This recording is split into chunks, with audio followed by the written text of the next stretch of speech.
자, 트럼프가 중환자용 약, 그러니까 스테로이드. 제가 스테로이드 부작용으로 양쪽의 고관절을 이식 수술해서 이 스테로이드가 어떤 약인지 굉장히 잘 압니다. 그래서 이 스테로이드라는 약은 어떤 부분에는 굉장히 잘 듣지만 그만큼의 부작용이 커서 양날의 칼 같은 이런 약이에요. 그래서 어지간하면 이 스테로이드를 잘 안 쓰는데 트럼프에게 덱사메타손이라는 스테로이드 제제까지 썼습니다. 그러니까 람데시비르에다가 또 스테로이드까지 같이 썼어요. 자, 그랬는데도 의료진이 트럼프가 5일, 미국 시간으로 5일 퇴원한다 했고, 실제로 트럼프가 지금 미국 시간으로 5일 퇴원을 했습니다. 그래서 중환자용 약을 썼는데, 그야말로 산소호흡기 환자에게 쓰는 약을 투약했는데, 이 약을 지금 투약하고 다음날 퇴원을 한다라는 것은 처방은 중환자인데 결과는 트럼프가 마치 완치된 것처럼 포장을 한다는 겁니다. 그래서 환자에게 보편적으로 덱사메타손을 사용한다 하면 환자가 집으로 가는 게 아니라 중환자실로 들어가는 경우에 이렇게 한다는 거예요. 그래서 세계보건기구도 이 덱사메타손은 중증 환자, 코로나 중증 환자에게만 쓰라. 그래서 미국 국립보건원은 기계적 산소호흡기에 의존하는 환자나 추가 산소가 공급이 필요한 환자한테만 투약하라. 이렇게 지시를 하고 있어요. 자, 그런데 트럼프가 이 적극적으로 치료를 갖다가 주문해서 센 약을 부작용이 있다 하더라도 자, 내가 약을 세게 해서 빨리 나가겠다.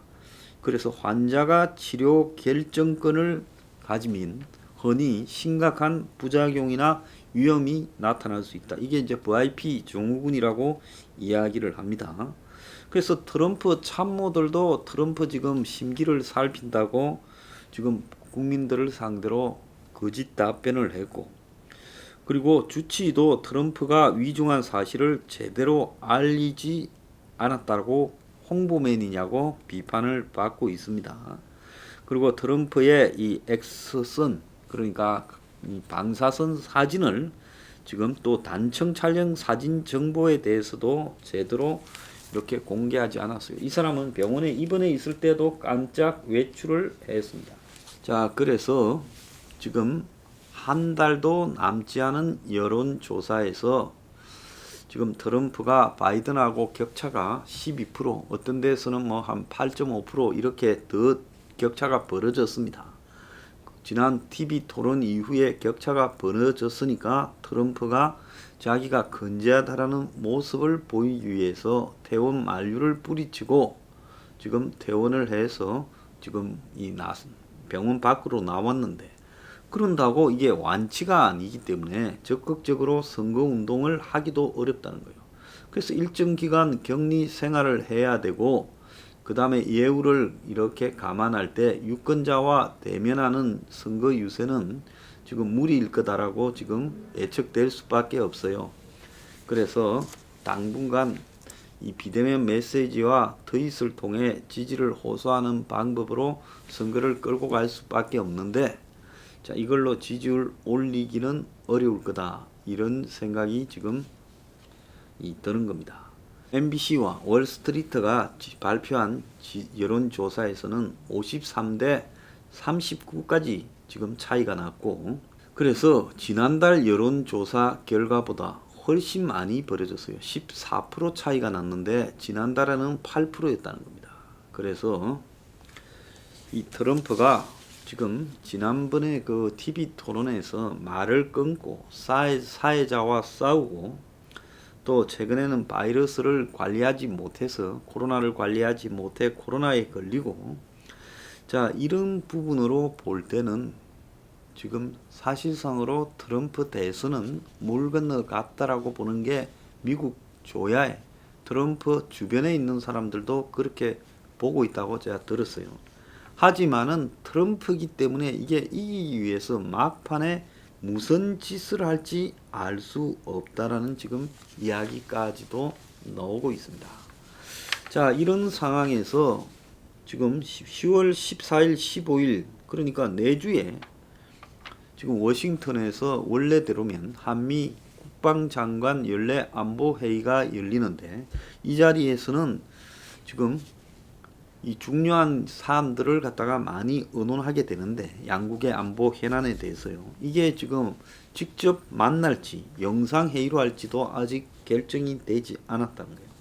근데 최근에 김종훈이가 미국에 와서는 핵 잠수함에 대해서 허락해달라고 이야기를 하고 이동훈이가 미국에 와서는 종전선언을 허락해달라고 이야기를 했다는 겁니다.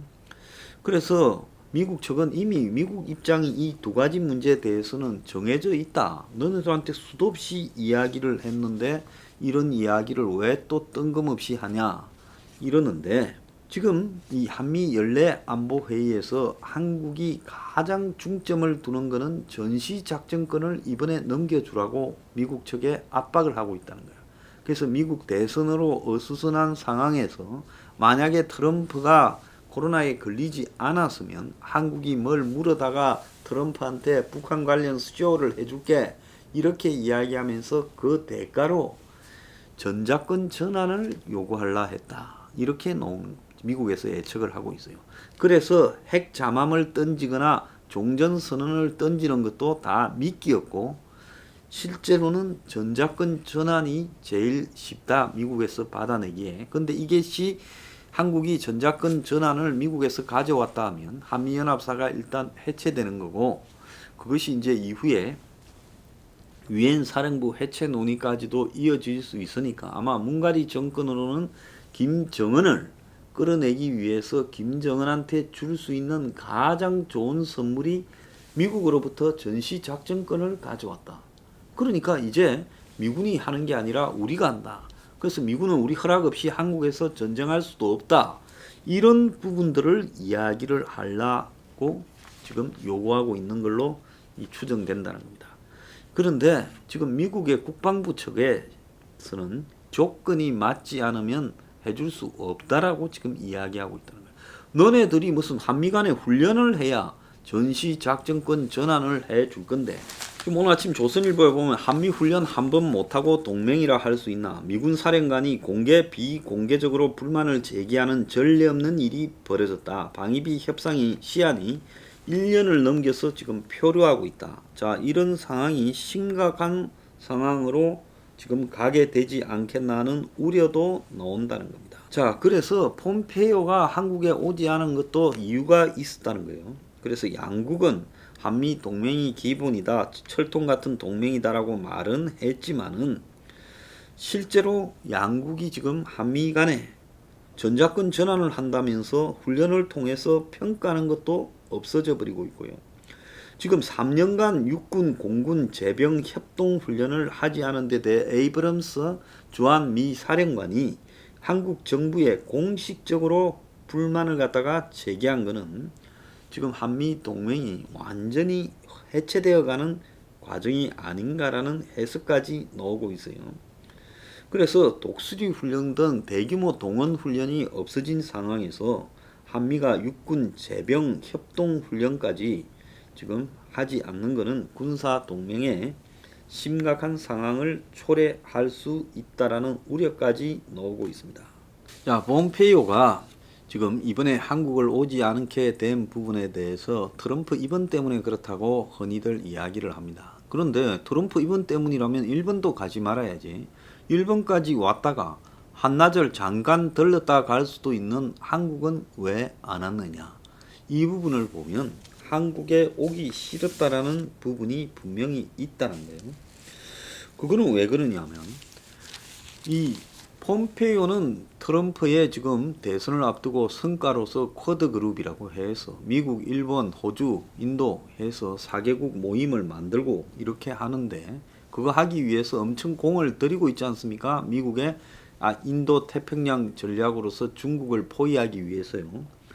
그런데 한국이 지금 강경화가 그것이 좋은 아이디어가 아니다라고 말을 하고 지금 미국의 대사로 나가 있는 이수혁이도 한미 동맹의 미래상에는 경제 파트너 중국도 우리가 고려할 수밖에 없다. 이런 이야기까지 하고 있어요. 그래서 미국은 지금 외교의 제일 중요한 핵심이 반중 노선을 아시아 태평양을 중심으로 포위망을 짜는 겁니다.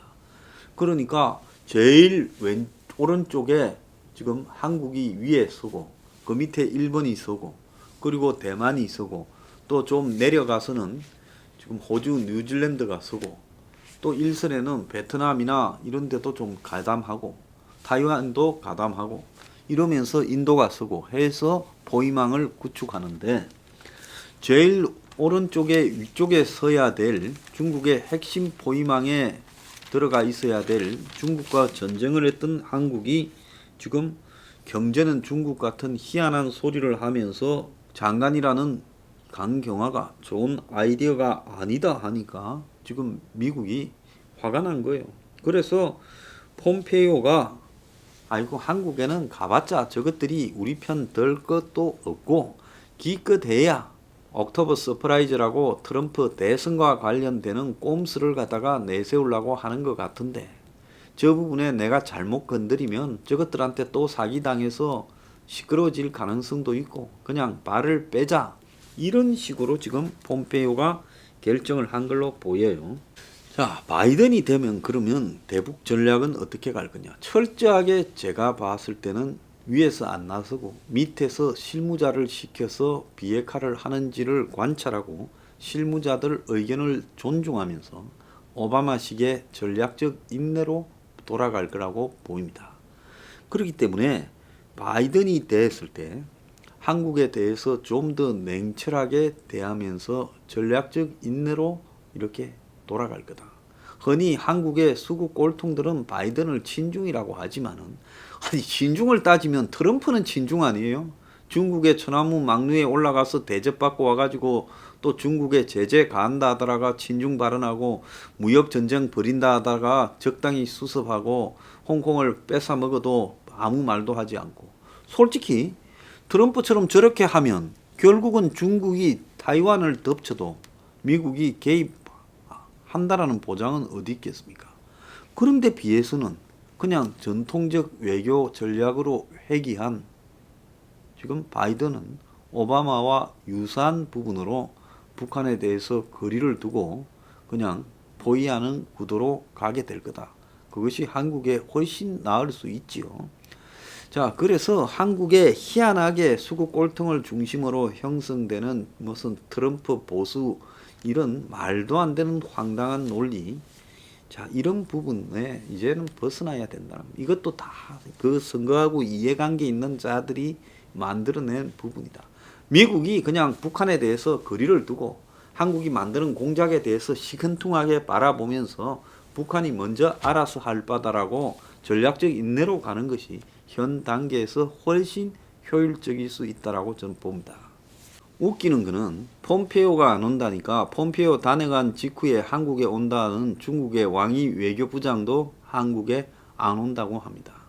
그러니까 한국은 미국이 설치니까 그나마 중국한테도 조금이나 대접받는 일이 생기는 거지 미국이 한국을 포기하면요 중국은 한국을 개떡만큼도 여기지 않을 겁니다.